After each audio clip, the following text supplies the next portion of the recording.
Hello, Phil here from Wings of Pegasus and welcome to another analysis video. If you enjoyed this video, please give it a thumbs up and subscribe.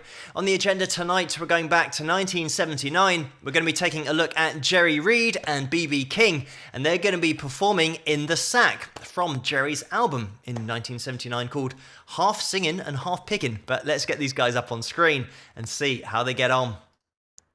B.B. Yeah. You like sad songs, huh? Yes, I do. Well, then you're gonna love this, because this is the saddest song you ever heard. If it wasn't for you, it'd probably roll up and die. But this is about a fella and his broke back, okay? All right. I'm laid back in the sack, Jack, on my back in the sack, Jack, 'cause I cracked the sack really act, Jack. Bad news, I really blew a fuse, Jack. Got the blues, can't even tie my shoes, Jack. 'Cause when you're all laid up in traction, cut your action just a fraction, Jack.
I'm just going to jump in here. As always, the link to this video is going to be in the description below, so you guys can watch it the whole way through without me interrupting it.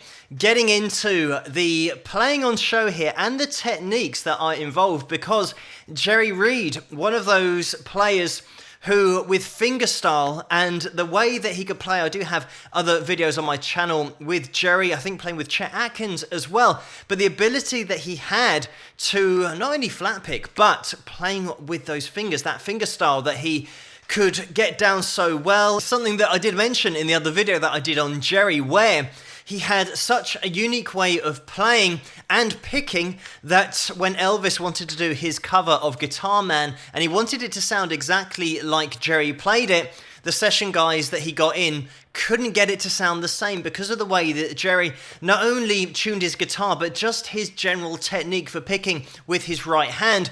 It was so different and so expressive and so unique just to him. And that was the point that Jerry then ended up going to the studio and getting it down for Elvis so that it could sound exactly how Elvis heard it in the first place. Combining the two styles of play here, country and blues, obviously very closely related, but going from fingerstyle to flat picking like Jerry is here, and playing with B.B. King.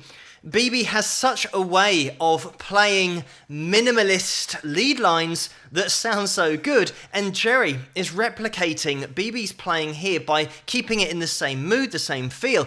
And this is something that you can tell within this performance. There is a mutual respect between the two players. And in order to have that, it just shows that both players know the other player is at that top level. Even going from B.B. King looking at Jerry Reed, he will know just from jamming with him and watching him play that Jerry Reed was a top player. And when I say that, I mean it in the highest sense, because some of the stuff that Jerry Reed could get down, a lot of people think that he was just an actor. And in the UK, I don't think that we get a lot of the shows as the USA do, so I didn't really know Jerry Reed as an actor, which might sound strange, but I had heard him play the guitar and have seen many performances of his on YouTube. But then breaking him down as a player with all of these techniques that he has, and being a top technical player with flat picking, alternate picking, throwing runs together with fingerstyle as well, it just so happened that he was an actor as well, and maybe that took people's eyes off the music and his ability. But then when he turned up and picked up a guitar, he was right up there with his technical ability on the instrument. Talking about technique, you'll have to keep an eye out for it, because Jerry starts putting in a little bit of that rasgallado technique, the flamenco style of strumming with that right hand, just using the fingers, and it's that fanning motion that you'll be looking out for with the right hand of Jerry. And just really does signify the point about the variety of techniques that Jerry had with his playing, but the amount of techniques here that he is using are really minimalist because of the feel and the style, and playing with B.B. King, it all has to toe the line and fit within the groove. Talking about the groove here as well, we've got a little bit of swing in there, which changes the feel so much. It's something that I can demonstrate because I have got the MIDI keyboard plugged in, and I can set off just playing a foot pedal with a snare in order to give you guys who might not know the difference between a straight beat and having a little bit of swing in there. You can hear the difference, and it's so subtle that we've got it in here in this whole performance. So as a quick demonstration, the important thing to remember here is that the groove fundamentally is going to be put in by the foot pedal. That's what you're going to be hearing most of the time, but also the hi-hat of the drum kit. And when I say foot pedal, I'm talking about the big drum, the bass drum, if you don't know what a drum kit is and what the foot pedal does. But it has this sound to it. Hopefully you can hear that. It's like a thudding. That is the foot pedal, the bass drum, or the kick. It's all the same name for the same part of the drum kit. But then you've got the snare, which sounds a little bit like that. Hopefully this is coming through. So to demonstrate, we're going to have 4 bars of a straight beat and then 4 bars with a little bit of swing in there. So starting out straight.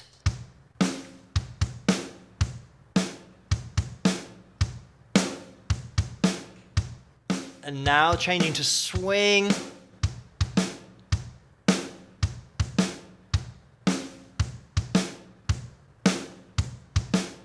So hopefully you could hear the difference between just placing that foot pedal, that bass drum, in a slightly different place, just delaying it ever so slightly to give that swing, to give that different feel to the beat. And this is something that with the hi-hat also you can emphasize that swing by just bringing in the same groove, the same feel as the foot pedal, but with the hi-hat. And that's all we've got going on here. So it just lifts it a little bit with this blues progression that we've got, and it makes such a difference to have a little bit of swing in there. All of the lead playing then starts to sit in that groove with all the lead lines that BB is playing, and Jerry as well.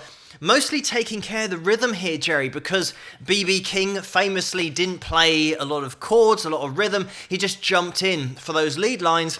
And it's something that you can argue made his lead guitar stand out even more, because generally when somebody's playing rhythm and lead, you've already been exposed to the sound of that guitar before you then hear the lead voice of that guitar. Whereas with B.B. King, because you don't hear any rhythm before the lead, when that lead does come in, it's more dramatic because it's a voice that you haven't heard before in the composition yet. So it draws all of your attention to it, and the tones that we've got here just so clean. This is the great thing about this video, the clarity of the tones. It is such a leveler for players when they have nothing on the sound. You just need your own technique, your own ability, and your own expression to make the guitar sound different and expressive. Whereas when you start to put lots of effects on the guitar sound, then it gets a little bit lost. Whereas the guys back in the 50s, the 60s, the 70s, they had clean tones, especially with country music and with B.B. King. I know that from the 60s and 70s, the tones started to get more distorted and then went crazy in the 80s.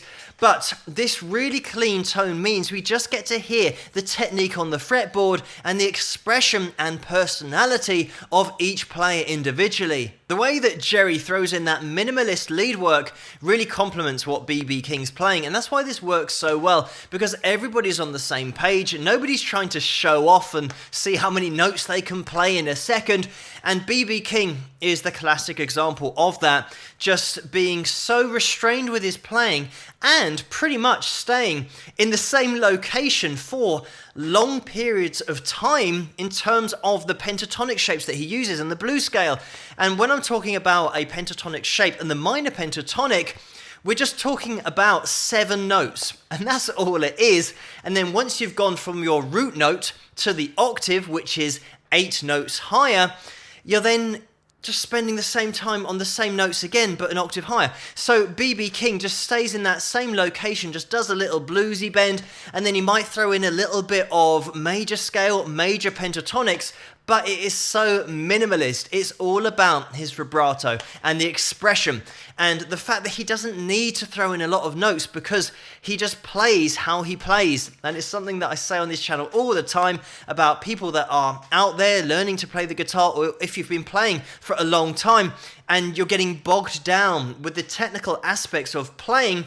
Don't worry about playing fast. It's about playing the way that you want to, that expresses your own artistry the best, because that's all the top players ever do, and that's all B.B. King ever did. The other great thing about this video is the intro and the way that Jerry is actually playing the intro riff to the song and getting that groove in there already with that hint of swing, but all the time he's talking to B.B. King and just relaying the story about the song. So it shows how comfortable Jerry is, not only with his playing, but with the situation. A lot of people would be overawed with sitting opposite B.B. King, but Jerry Reed is so comfortable in his own ability as a player to then just talk to B.B. King whilst playing and get that groove nailed on when the whole band starts so that it just flows perfectly. But let's get back into the video.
Laid back in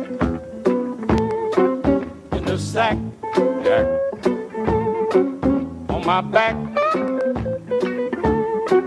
in the sack, Jack, 'cause I cracked my sack really act, Jack. Bad news, tie my shoes, Jack. Got the blues. Can't even tie my shoes, Jack. Cause when you're all laid up in traction, cut your action just a fraction, Jack.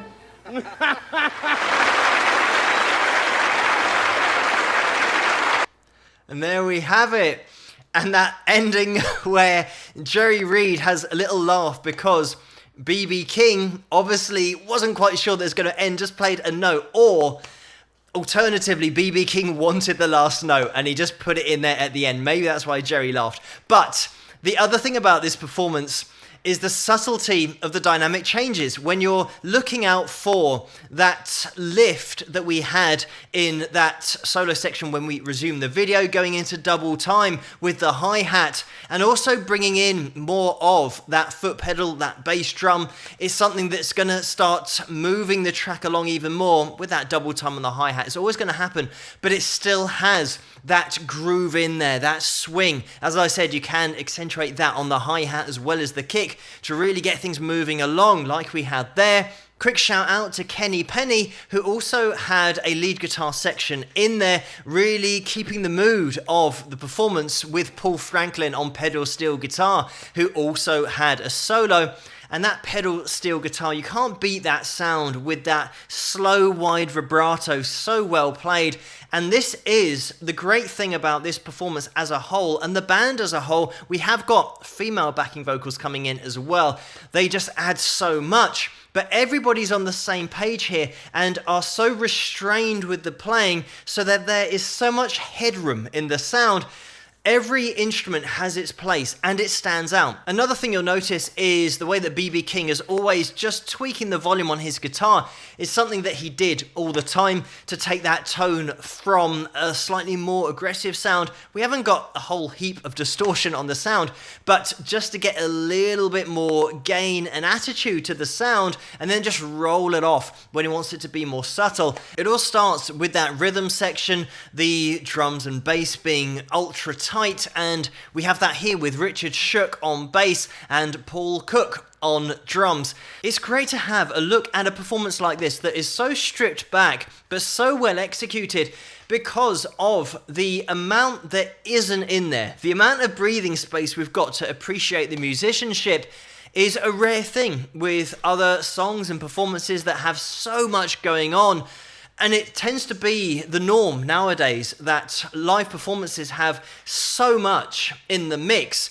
Just pulling it all back like this is great because you start to appreciate the expression within the playing and the technical ability in order to do that, because it's just as difficult, if not more difficult, to play slowly and to sell a lead guitar solo than just to play through something really quickly and play through a set of techniques. It's, again, something that I've said before about top technical playing. More often than not, if it is a lot of fast notes continuously for a long time, it's going to be subconscious. It's not something that the player is thinking about as they're doing it. It's just going to be loading up that muscle memory in the left hand and letting it do its thing. Whereas when you really strip things back, B.B. King was a great example of this. Playing consciously the whole time, you know that whatever they're playing, they are thinking and they are singing. And that's why you can hear the personality in the playing, because it is a conscious stream that's coming through the guitar, not just a pre-rehearsed set of lines. B.B. King is not one of those guys who suffered fools gladly, and if he didn't think the other player was any good, everyone would know about it. He would tell the audience and direct a lot of that frustration at the player. But B.B. King knew exactly where Jerry Reed was with his ability level on the guitar, and that's why we get such a great performance here. Like I said, I do have separate videos on Jerry Reed and B.B. King. If you want to get into the history of each artist a little bit more, you can go and check those out on the channel here somewhere. But thank you guys so much for suggesting this video for me to take a look at, and keep those suggestions coming in the comments below. Let me know what you guys think, and if you enjoyed this video, please give it a thumbs up and subscribe, and I'll see you guys at the next one. Rock!